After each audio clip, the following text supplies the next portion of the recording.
Pasiklausykite šventojo rašto skaitinio iš pranašo Izaijo knygos, skyrius 1 nuo 1 iki 5 eilučių.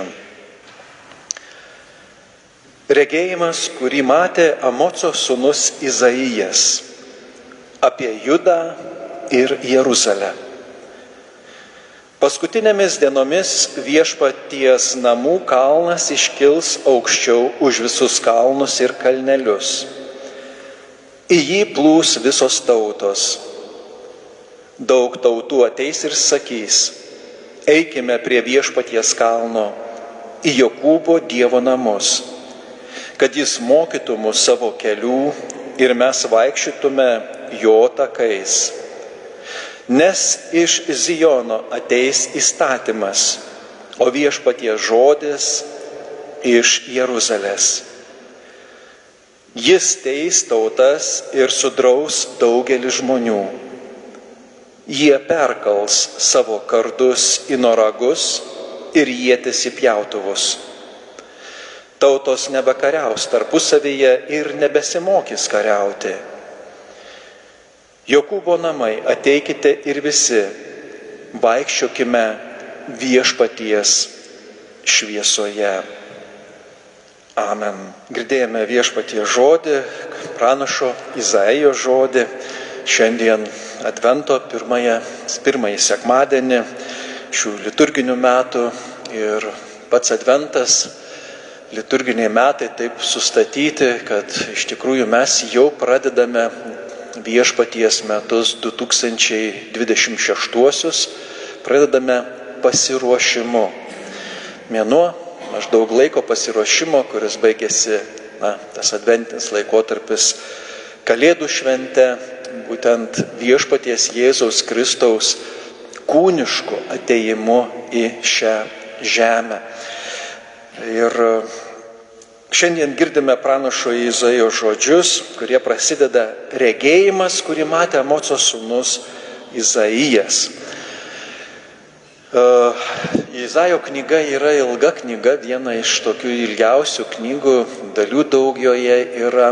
Ir pats pranašas Izaijas yra vienas iš tų didžiųjų pranašų, šalia Jeremijo, Ezekijo ir kitų, Danieliaus, kurie būtent užima didelę dalį pranašysčių ir jis yra vienas tų pirmųjų pranašų, kaip biblistai skaičiuoja, kurie dar gerokai prieš nelaisvę, kuri turi vykti Izraelyje dėl jų nuodėmių, bausmė Dievo ateiti, jisai ima jau skelbti tą žodį, gerą žinią, pradeda gerą žinią, būtent, kad bus laikas, kada visos tautos.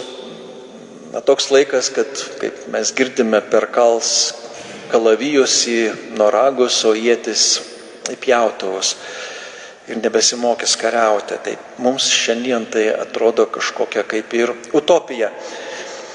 Taigi apie tai biškį toliau galbūt. Taigi pirmas tai yra tas regėjimas, yra apreiškimas. Jam duotas apreiškimas, šiandien mes tai vadinam, pats Dievas apsireiškia.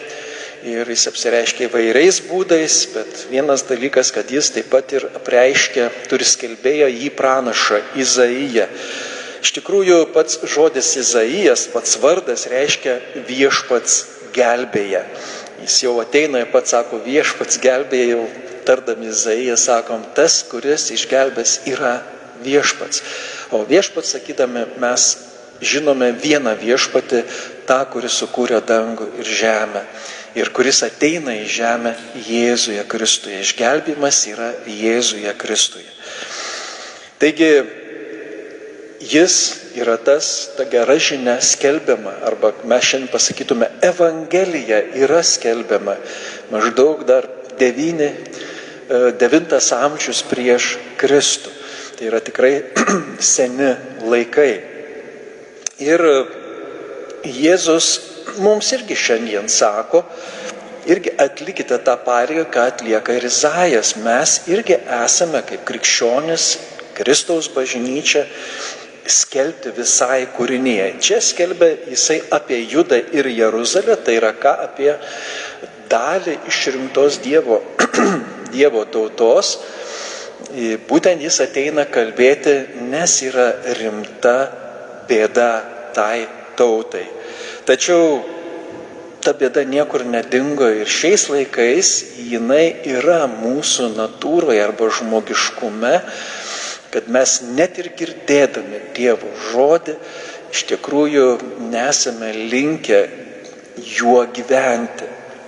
Girdime, nueiname, kaip ir visas kitas naujienas išgirdę, mes per daug priprantame prie jo ir atrodo, kad tai yra viena iš žinučių. Kaip tuo tarpu jinai yra labai svarbi. Čia kaip palyginimui galiu duoti tokį, kad, sakysim, jeigu važiuojame keliu ir ten yra pastatytas ženklas, tarkime, kokia krantinė yra posūkis, ar ne, tai pamatę tą ženklą, vairuotojai žino, kad reikia kuo greičiau sumažinti greitį, pristabdyti, nes posūkis ir aš nulėksiu nuo skardžio ir užsimušiu, bet jeigu ten šalia to ženklo bus labai daug kitų ženklų ir visokių, tai mes galim ir to ženklo gal pastebėti, bet mūsų domins kitas ženklas ir mes lekiame į skardį. Tai žinoma, jeigu kely mes rimtai žiūrime, tai tuo labiau savo gyvenimo kely mes esame kviečiami pažiūrėti į tą ženklą arba tą regėjimą, Kristaus apreiškimą, kurį mums jis duoda. Taigi, Dievas mums apreiškia savo valią. Ir toliau girdime, kad paskutinėmis dienomis viešpaties namų kalnas iškils aukščiau už visus kalnus ir jį plūs visos tautos ir tautos ateis ir sakys, eikime pas viešpatį. Iš tikrųjų, apaštalas Povilas ir kitose Biblijos vietose, Naujojo testamento vietose yra paminėta, kad štai tie paskutiniai laikai jau prasidėjo. Jie yra prasidėję. Čia Izaijas kalba dar gerokai, vos ne 1000 metų, mažiau prieš Kristų. Jis jau šaukia. Taip, Dievas savo valią apreiškia, jis duoda žinoti. Ir tie laikai jau prasidėjo. Mes esame paskutiniuose laikuose. Tik tiek, kaip mums, žmonėms gyvenantiems, nepilnų 100 metų, mums tai atrodo, oi, kiek čia ilgai, jau 2000 metų, kaip tie paskutiniai laikai, tai čia dar gal ir mūsų vaikai, ir mūsų vaikų vaikai sulauks, dar čia pagyvens. Bet tie paskutiniai laikai, jie čia pat. Dievas, kaip yra parašyta, yra kantrus. Jis duoda laiką žmonėms. Ir būtent dar daugiau jisai atsako, kad aš būsiu matomas. Kaip kalbėjau apie tos ženklus, kurie yra užgožti, bet tas ženklas Dievo, jis yra ypatingas ir jis bus matomas. Nei vienas žmogus negalės pasakyti, kad ateis metas, kad aš nemačiau. Aš mačiau tą ženklą, aš girdėjau. Ir vienas tokių ženklų esame mes. Kiekvienas atskirai ir visi kartu kaip Kristaus surinkimas arba jo bažnyčia. Atkreipkite dėmesį, važiuodami į miestą, bet kurį miestą važiuodami. Mes gyvenam krikščioniškajame pasaulyje, tai matysime, kas stovi. Iškiliausias pastatas tame mieste yra bažnyčia. Ir tas kalnas, ar ne, iš kurio šviečia. Ne veltui Jėzus sako, niekas žiburio uždegto nestato po lovą. Arba neneša po stalų dėti, ar ne? Kaip tik tai įdeda kur į tą lempą, į tą laikiklį, ar ne, kuris kad šviestų į liktarną. Tai bažnyčios pastatas yra, mėlieji, ta liktarna. Bet liktarnai reikia ko? Aliejaus. Ir jeigu turėsime aliejų, bet neturėsime kibirkšties, tas aliejus irgi nieko neduos. Ta kibirkštis yra Kristus. Jinai uždega aliejų. Mes esame aliejus. Bažnyčios be žmonių, be tikinčiųjų yra tuščia liktarna. Ir švieskite šiam pasauliu. Jūsų šviesa te šviečia pasauliui. Taip Jėzus sako mokiniams. Eikite ir mokykite tautas. Eikite ir krikštykite tautas. Mokindami viso, ką aš esu išmokęs. Ir aš būsiu su jumis Kitaip tariant, ta Izaijo Dievo su mumis tarnystė yra uždėta Kristaus bažnyčiai. O tos bažnyčios dalimi esi tu. Tai yra tau. Šviesti ir liudyti tą, kuris ateina. Jis yra atėjęs, bet jis ateina ir šiandien mes girdime būtent kokiu? Su teismu. Ateina su teisingumu. Mes, kai šiandien girdime teismas, kaip sakant, kažkaip matome tą teismą visokį teismą matome, visokių būna dalykų. Pirmiausiai būna mūsų bėdos, konfliktai su kažkuo, tai jau vien tas dalykas jau atgraso. Bet taip pat irgi teismas yra tas dalykas, kada du besibylinėjantis asmenys iš tikrųjų perduoda į trečiojo rankas tą bylą išspręsti. Ir ta trečioji dalis be abejo pas mus yra, kaip krikščioniškoje valstybėje, yra kas? Valstybės teismas. Irgi atitinkamas, turi kvalifikacijas atlikti taip toliau. Tai yra visada rūpinamasi krikščioniškai atkreipiau valstybei dėmesį. Rūpinimasi, kad tas teisingumas būtų, juokingai skamba, teisingas. Ir tai, iš tikrųjų teisėjas negali nieko daryti, kad nėra įstatyme. Įstatymus priima Seimas, ar ne? Žiūrėkit, kiek daug saugiklių yra daroma valstybėje. Ir palaiminta valstybė ir valstybės vadovai, kurie kreipia dėmesį į Dievo mokymą. Jeigu įstatymai yra krikščioniški, tai Dievo teisingumas vyksta ir mes gyvename gerai. Mes galime džiaugtis tuo, ramiai gyventi. Ir tą Dievo prisiartimą mes jaučiame. Iš tikrųjų, mėlėjai, mes kaip jaučiame tą Dievo artumą, mes net neįvertume, kaip mes ramiai gyvename, gerai gyvename. Vat noriu šiandien pasidalinti paprastų dalykų. Kažkada sakiau, liūdnai sakiau, ta širdis nuotaika labai buvo sugadinta, ateinam į bažnyčią, langai išdaužyti. Vienas ten langelis, tiek to, antras iki jau keli langeliai. Gerai, kad tie mūsų langai tokie maži. Ten vieną išdaužiai niekas nesimato. Bet vis tiek nemalonu yra. Vaikštai visą dieną, kam čia reikėjo sviesti tą akmenį, tą langą, dar prieiti čia. Ir aišku, padėvėm prašymą policijai. Pagal įstatymą reikia vertinti žalą. Nuvertinom tą žalą, darbas nesiskaičiuoja. Tai čia daugiau darbo yra, negu tos materialios žalos, ten tas išdaužtas stiklas. Ir štai gaunu skambutį ir sako, Trėja ištyrė reikalą ir atrado.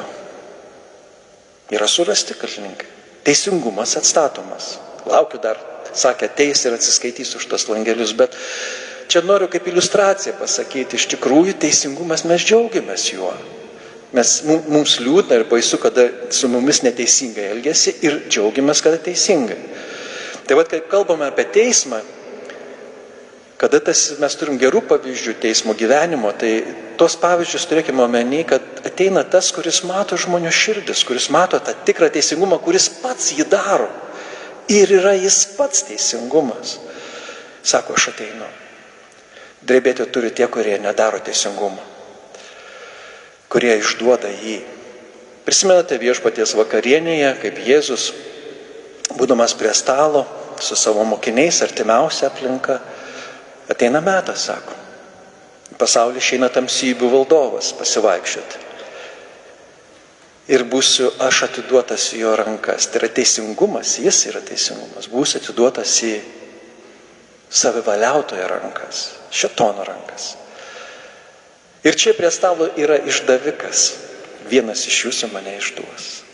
Ir ten yra parašyta Evangelijoje, kad mokiniai pradėjo klausinėti, ar aš viešpatie, ar ne? Tas suklusom iš karto. Mes nenorim būti tiesos išdavėjais. Mes nenorim būti toje vietoje, judo vietoje. Šiandien turim vaikų vardus ir Petro, ir Jono, ir Jokūbo. Atkreipkite dėmesį, neturim judo vardą, ne? Mūsų judošiukas atėjo, ne? Nėra tokio vardo. Nors Judas vardas iš tikrųjų buvo garbingas vardas. Girdite šiandien, pranašas pranašauja apie Judą ir Jeruzalę. Judas yra Dievo tautos vardas, bet šiandien jo nėra. Nes tas vardas buvo Judo iš Skarijoto, suniokotas, suterštas. Ir mes vengiame, kaip Dievo žmonės, krikštija vaikus, tai vengia to vardo, nenori tokio vardo turėti. Taigi viešpats yra teisėjas. Jis tame kalne, teisumo kalne. Jūs prisimenate, Evangelijos yra vieta, kaip Jėzus pasiima būtent Petrą, Jokūbą, jo brolį Joną ir užeina į kalną, vėlgi kalną, ir tame kalne jam apsireiškia Elijas, apsireiškia Mozė ir jie kartu kalbasi tenais. Tai yra jiems mirtingiesiems duodama pamatyti tos nemirtingus dalykus. Mozė, Elijas jau seniai mirė žmonės, bet jie gyvi. Buvo atskleista to paskutinių laikų, kas bus po paskutinių laikų. Yra ten gyvenimas, viešpaties kalne. Ir Petras sako, pasilikim, čia labai gera, Jėzus, einam namo. Einam ten, kur turime atlikti ir jis tą teisingumą turi žemę atlikti. Mes dar esame čia žemėje. Irgi tas kalnas, kaip sakiau, yra žiburys, viešpats kalba apie tą žiburį. Mums tikintiesiems duotas tas dalykas, kad mes turime eiti, dar skelbti.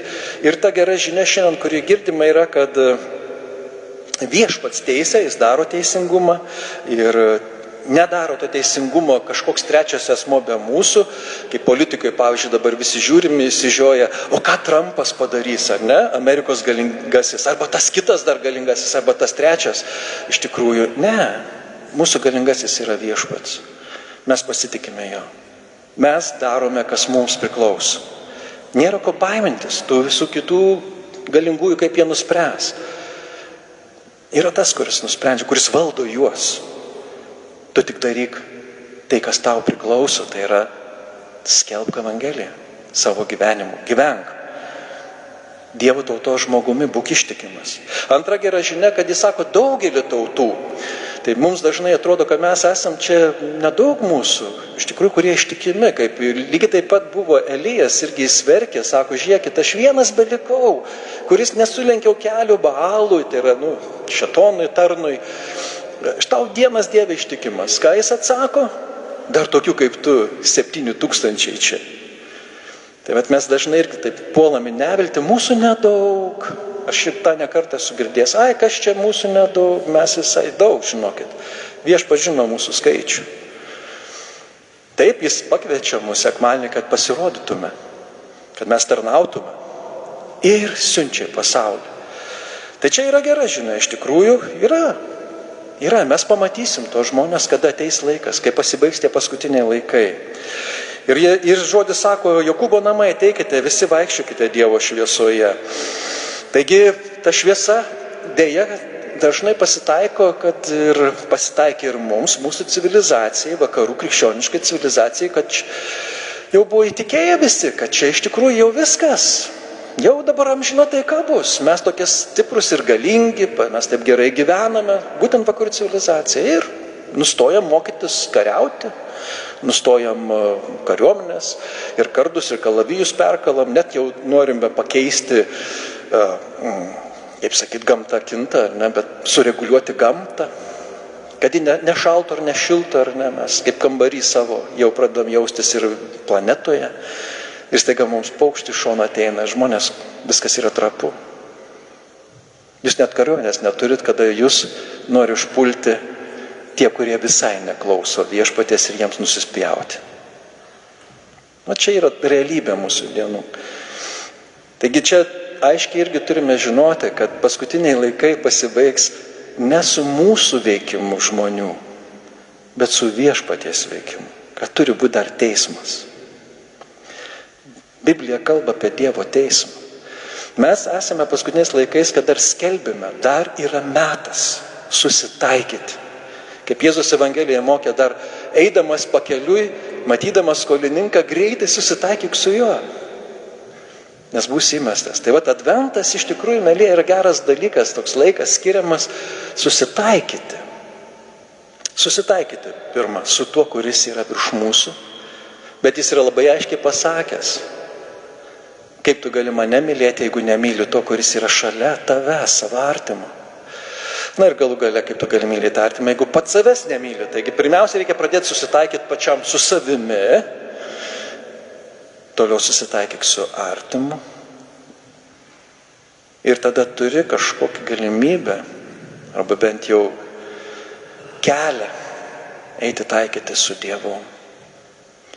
Pamenu dar iš senų žmonių, kurių jau nebėra čia, kurie man pasakojo, kad būtent ruošdamėsi viešpaties vakarienėje ar taip toliau, jie stengdavosi, jau žino, kada bus jį ar skolas atiduoti, ar kaimyną kur nors atsiprašyti, ar dar kažką padaryti, kad nebūtų skolingas. Ne? Kad būtent tas Dievo žodis veikia, moko, kad padaryk, panaikink skolas, panaikink tai, kas iš tikrųjų kažką matai, ką tu pastebi. Ne viską mes pastebime, bet Dievas mato tavo elgesį, nuoširdų elgesį. Ar tu klausai manęs? Susitaikykite su Dievu.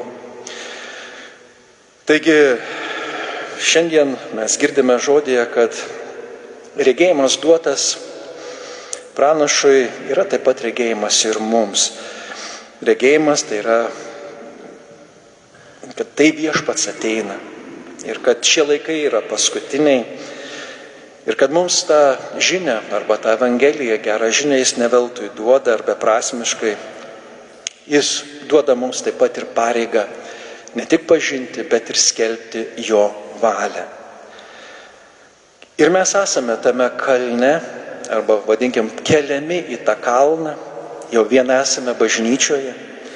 Ir ta bažnyčia yra ta liktarna, arba į kurią esame mes įdėti, kad mes šviestume, kad būtų skelbiamas Kristaus žodis. Ir mūsų misija yra, kad teismas ateina. Mums reikia pranešti, susitaikykite su Dievu, dar metas. Gera mintis taip pat ir yra, kad teisingumo autorius yra ne koks žmogus, bet jis pats, pati tiesa ir teisingumas, pats Dievas, kuris šį pasaulį sukūrė, kuriame galioja labai aiškus, fizikiniai dėsniai, aiškus ir dvasiniai dėsniai. Jis savo žodėje nepaslėpė jų, mums duoda mums. Taigi žinome, kaip susitaikyti. Jis mūsų viešpats, kaip apaštalas Paulius sako, jeigu jis su mumis, jeigu mes su juo, tai kas prieš mus? Taigi mūsų gal ir nedaug, tam kartui taip atrodo, bet viešpats sako, aš pašauksiu 1000. Po teismo pamatysime mūsų daug. Ir po teismo mes perkalsime noragus, tai yra kardus į noragus po teismo, o ne prieš jį. Nepasididžiuodami savimi ir savo didybę ir pasiekimais, bet kad ateis jo pasiekimas ir didybė, kad jis sutrupins galinguosius, tuos, kurie karus pradeda, tie, kurie daro neteisybę. Mums tada nebereikės nei mokytis kariauti, nei ginklų, bet ne prieš tai. Amen. Viešpatie Dieve, dėkojame tau už tavo šventąjį žodį, už tai, kad tu mums duodi laiką, kad mes taikoje gyventume vieni su kitais ir skelbtume tavo žinią. Taip pat ir gyventume, patys save prižiūrėtume ir būtume tavoji bažnyčia, kuri ištikima tavo žodžiui ir mokymui. Kad neimtume garbės, kuri tau priklauso, savo. Ir kad ne mes būtume teisėjais, o tu, viešpatie Dieve, bet mes būtume tavo šaukliai, tavo evangelijos skelbėjai. Meldžiame, viešpatie Dieve, laikyk mus savo išmintyje ir savo švaroje, kad mūsų ne tik rūbai, ne tik mūsų išorė, namai būtų gražus, kas irgi yra skelbimas tavo šlovės, bet taip pat, kad būtų ir mūsų sielos apipraustos, apvalytos ir kad naujus metus pasitiktume, tavo viešpatie naujus metus pasitiktume pasiruošę. Kas juose benutiktų, galbūt juose jau bus, ir tavo teismas. Meldžiame Viešpatie Dieve mums drąsos, kantrybės, ištikimybės tau. Viešpatie mūsų Jėzau Kristau. Amen. Prašom, prisėskite.